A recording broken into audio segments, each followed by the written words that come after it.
I did not want to live a miserable life. And here's the truth.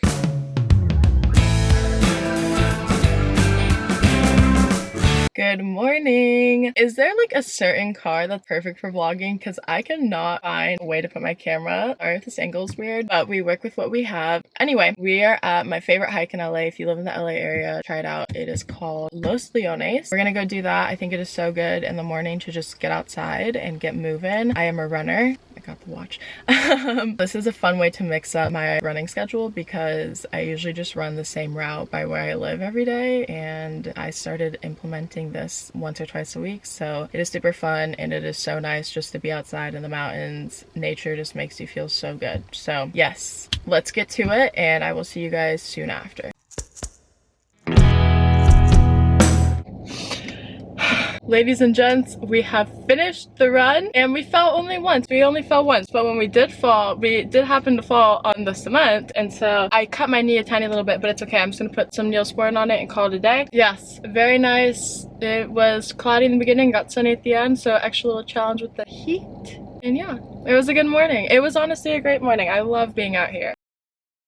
About 1.5 years ago, someone came into my life and completely opened my mind to a new way of living, and that is why I'm making this video today, because this person had such a life-changing impact on me. I just don't want to miss out on the opportunity of sharing something that can really help someone, so let's get into it. Also, if you hear any banging, there is a house being built next to me, so, well, actually it's across the street. I would not lie to you guys. And yeah, this goes on all day. So I'm gonna try to edit it out, but if you hear it, I'm very sorry. I cannot do anything about it at this point. For the most part, I had gone through majority of my life suffering. I had extreme anxiety. I had a lot of depression. I questioned why to be alive a lot, existentialism. I experienced all these emotions daily, and I had a lot of stress. And I did a lot of things which I think might make people think, oh, she has it all together. But in my head, it was not all together. Let's go back to when I was in university. I would wake up at like 4:45 in the morning. I would run 8 miles. I would go to all my classes, and then I'd go to work, and then I come home and I do my homework, and then I go to bed, and then I repeat that. And I just had such a crazy schedule, and I just stuck to it, and I went through, and yes, I was able to accomplish a lot in my day, but in my head, I was not happy. I remember sitting there and thinking, is this what life is? Because I just didn't have any joy. I didn't have any joy inside of me. And near the end of university, I started to isolate myself. I just wanted to be alone, and I was very depressed. I didn't show people. I acted normal in class. I sat up front. I liked my teachers, but when everyone was gone and when I was all alone, I was just very depressed. And then I would be anxious, and that would make me more depressed. I was doing all the things I thought everyone wanted me to do, and I was just very unhappy. This stems from my childhood. I grew up experiencing a lot of these same emotions. I actually think that it was more extreme when I was younger. I remember I would have so much anxiety, true story. I would throw up at school and I would be sent home. A little side story, one day I was not feeling good because I was anxious, and I remember telling one of the recess aid people, is that what they're called, recess aid or patrol, I don't know, that I wasn't feeling good, and they're like, oh, okay, like just go back to class. And so I'm walking back to class, and my whole class is there. I am in, I think, 1st grade. They're all lined up, and I stopped, not by any of them, but I stopped on my walk because I just don't feel good, and I literally projectile vomit. That is how much anxiety I had. Someone got me a worry doll as a gift because I was so anxious, and I was young. I was very young. So I had all this anxiety, and then when I was about 9 years old, I had a big wave of depression, and it was something I could not handle at that time, so I actually did get help. But you can do things that will help, you know, for a little bit, but if you don't fix the real problem, it will always come back. And that's what happened to me, is it always came back. I just had all these problems in my head,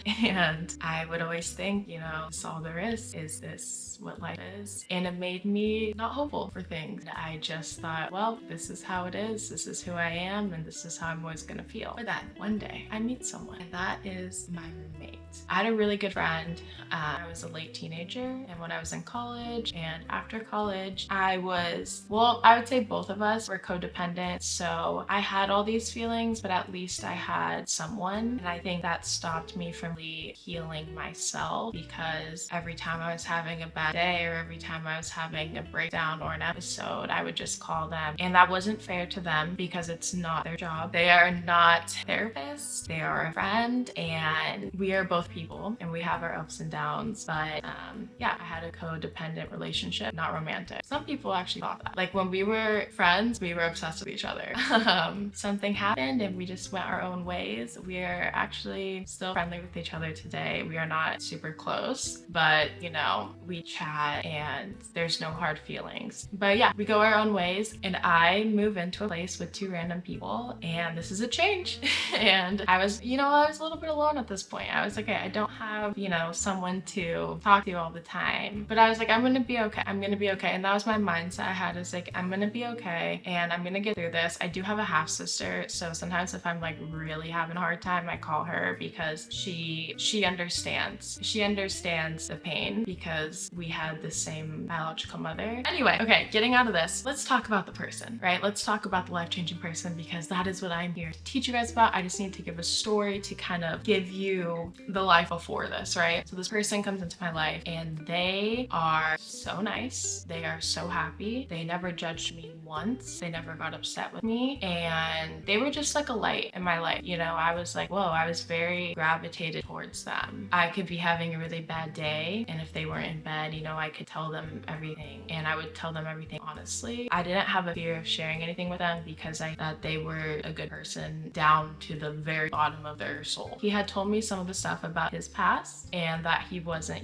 always this way, and that he's changed a lot. He shared some experiences that are very hard to go through, that he went through. He told me, some of the things he started to do, and at first I was resistant because I'm stubborn and I was in that mindset that I always know what's right and what's best. And yeah, so I was a little resistant, I'm not gonna lie, but I came through. I eventually came through. So he talked about meditating and just, finding calm in yourself. He had this idea of like, we're all one, and that keeps you from getting upset with people. His whole thing was, he was just very spiritual. He was very in tune. He did yoga. He like stretched every morning. I remember I'd walk out and he'd just be on the floor stretching, and he would meditate and he would go on walks without headphones and all of these things. And one day I was sitting there and I was like, you know what? I have been experiencing hard feelings for most of my life. I've had not the best outlook on things. I'm just gonna try this. I'm just gonna try what he's doing. And that is when the shift really happened. The first thing I started to do was meditate. And this was very, very hard at the beginning. I still meditate every day, twice a day. But I remember trying to meditate for 5 minutes and I was like, whoa, this is hard. But I was like, I'm just gonna stick to it. It's 5 minutes. I have 5 minutes in my day and I'm just gonna stick to it. And then it ended up going up from 5 to 10 to 15 to 20 to 30. And now it's like I could sit there for an hour and do it. But it definitely was very hard at the beginning and I didn't see really any immediate change. But then as time went on, I did see change and I was like, whoa, okay, this is working. And now it's one of the biggest things for me is I like to meditate. I didn't say I need to,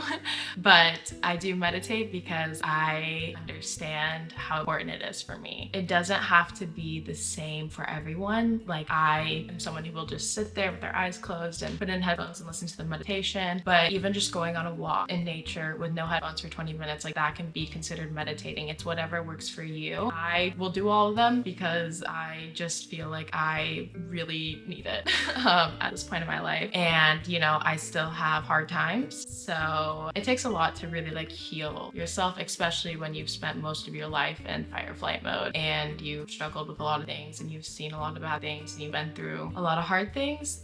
It will take longer, but it will be worth it. And consistency is very important when it comes to this stuff. So I started to meditate, and then I started to take walks in nature, and then I started to write, and then I started to read books about this stuff because I was like, wait, I want more information because I just want to be happy. I just want to have a different experience of life. That was the biggest thing. I did not want to live a miserable life. And here's the truth. Humans like what's familiar. This is just a fact. We like familiarity, right? Because the unknown seems very, very scary to us. But we can become familiar and addicted to bad emotions. A really good author and person who talks about this is Joe Dispenza. Like, we are addicted to the way that we feel even though the feeling sucks. And it's crazy, but we are. You know, it's like we just are like that. And once you realize that, you're like, whoa, I really am addicted to feeling anxious, or I really am addicted to feeling depressed. And when you're like, okay, but it doesn't make my life better, that is when I was like, you know what? It's time to change. I need to change. I do not want to live a miserable, unhappy life. I need to change because everything on the outside could be wonderful and I could still be so miserable inside. I don't know why I'm smiling. I tend to smile and laugh when I get like, I don't know, it's like a nervous tick or something. But that is what I'm coming here to tell you guys. This idea that I saw that we would rather stay in a familiar hell than an unfamiliar heaven, because when I decided to change, I was taking a chance on the fact that I was going to go into the unknown. And that was scary. It's very scary, especially for me, because when you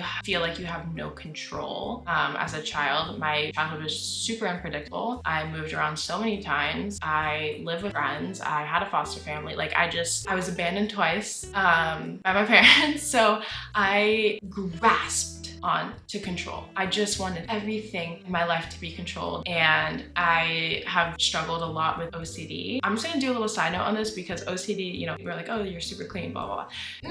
I mean, maybe that's like one of the things, but OCD is more of like a repetitive thought pattern that can be very debilitating. Yeah, it's like if you don't do something and you think that something bad's gonna happen and you have to do that thing, and if you don't do that thing, you'll just think about that you didn't do that thing until you do the thing. So that's more like what OCD is like. And from this desire to have control, when I felt like my life was not in control, I developed an eating disorder for a few years. I was anorexic. I remember when I went to a therapist when I started to get better, because, you know, anorexia is very dangerous. It's a very dangerous thing for you to have. Basically, she said that it's not about being skinny enough, because I was super skinny. It's the fact that you feel like your life is out of control and you can control this one thing. Yes, I've had issues with control a lot, and I just didn't like anything that could surprise me or that was uncertain or that was unknown, because it just triggered my fight or flight response from when I was a child. And it was scary. I mean, most people will think the unknown is scary. That's a very normal emotion to have. I would say almost everyone. Yeah. Let's get back into this. I'm gonna share with you guys what worked for me, and I'm not fully there, but I am much better than before, and I continue to do these things, and they have definitely changed my life. I didn't even know that it was possible to live life a different way, and then I did these things and it was amazing. I started to meditate. Then I started to walk in nature. That's really good. I saw on a podcast the other day that walking in nature for 20 minutes a day in the morning, very, very, very helpful. And you can get the sunlight exposure that we know helps wake you up. So you're killing, what's the saying that's like 2 birds, 1 stone? Something like that. Anyway, so there's that. And then I started writing. I cannot express to you how important writing is, because you have all these thoughts in your head, and I personally am a very, very deep thinker. I was on the phone with my sister last night and she was like, you are a very analytical person. You think a lot, and it's a good thing. I'm not gonna say it's a bad thing. It is a good thing. It is good to have thoughts and to think about things and to think deep, but sometimes I feel like I have 47 tabs open in my head, and when I have that many tabs open, I can't think about one thing. So writing helps me just release it all, you know? And then I know, hey, that thought is already written down somewhere. I don't need to think about it all day. Writing really helped. And then I did shadow prompts, which is basically therapy with a journal. You're basically connecting with your inner child, going back to what made you feel that way and why do you see things that way? Because if you endure a lot of trauma, you might have different reactions to things that someone else may think is, you know, well, that's not really a big deal. And you're over here panicking and you're like, okay, why am I panicking? And then you learn. So journaling and journaling shadow prompts is very, very good. Writing whenever you feel like you just cannot. That's basically it. When you just feel overwhelmed or angry or sad, even if you're having the happiest day ever, write that so you remember. This is what my day was like when I felt so happy. And then reading. Okay, so that's the next one, is reading. And reading, this is amazing because I feel like I really started to learn about all these things. And once you know about them, it all makes more sense. I'm gonna put some books down below, but I will just give you some off the top of my head. First of all the Joe Dispenza books, very, very good. Those books really helped me. And I do his meditations too, so that really helped. If I could recommend one, if you're like not a big reader, I would recommend Becoming Supernatural. I think that one's really good. Or Breaking the Habit of Being Yourself. Either one. Just research them and pick whatever one you like. But honestly, it's worth reading all of them. I would also recommend reading The Untethered Soul. This is super good if you have anxiety because it basically helps you understand that we are not the voice in our head. We are the person observing it. Until you find complete consciousness and calmness within yourself, that voice is just there disturbing things. The book puts it way better than that, but I would highly recommend that. It's a fast read. It's really good. The Four Agreements. This is a good book. Also short, easy read, but the teachings in there are gold. Let me tell you, I read that book and I was like, this is so good. I could read this 100 times. And I do reread these books. You know, if I'm going through a hard time, I will read them to remind myself, hey, okay, yeah, that's it. That's it. That's what I needed to see. Because you have to remind yourself of these things, right? I think the biggest thing is when you read books like this, to take action, right? Don't just read it and be like, okay, because you might feel good in the time when you're reading it, but if you don't take action, then things will just go back to the way they were. And I've experienced this on my journey too. Reading and education are gold. And now that we're towards the end of the video, I'm going to share with you guys the overall big idea. The purpose of all this stuff is finding peace and calm within yourself, because when you can be calm and when you feel peace and when you can start to regulate your nervous system and not be in fight, flight, or freeze mode, that is when you really start to see who you are and what you want to do. And I know that that is something that people struggle with, and I personally struggle with this so much, or I have, about what's my purpose? What's life's meaning? What am I supposed to do? When you can get yourself calm, you will start to see that you can start to see clearly, and it will just come to you because you're no longer stressing about this thing and that thing and thinking about, should I have said this or should I have done that? No. You're just sitting there and you're like, okay, so this is what I want to do, or this is what I meant to do because this is what I care about, and that will help so much. I remember when I was younger watching a Casey Neistat video, and I loved Casey. I used to watch him every day after school, but he said this thing and he was like, find something you love and do that for the rest of your life. And I was like, okay, Casey, that's great. What do I love?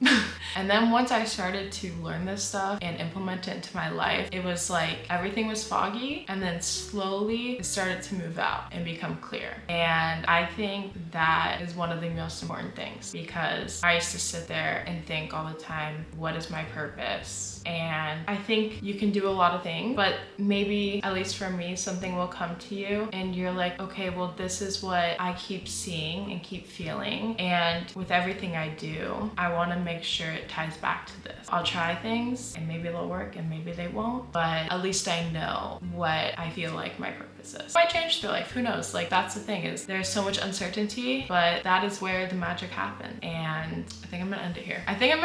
Because I think I've been talking a lot, but I really hope that this has helped someone. And if you have any questions, let me know. And just a reminder that there are gonna be tough times. There's ups and there's downs, but maybe through doing this work, the tough times won't seem as bad. And the next video, we're actually gonna talk about perception, so I can share how I started to see things that in the past I would have thought were just blown up my whole life in a different way, so that I can keep moving forward and keep having faith that it's gonna be okay. But that is the next video, and I'm not gonna talk about in this video because you guys have already heard from me a lot. And yeah, have a wonderful rest of your day. Let me know if you have any questions in the comments, and I will see y'all very soon. Happy fall.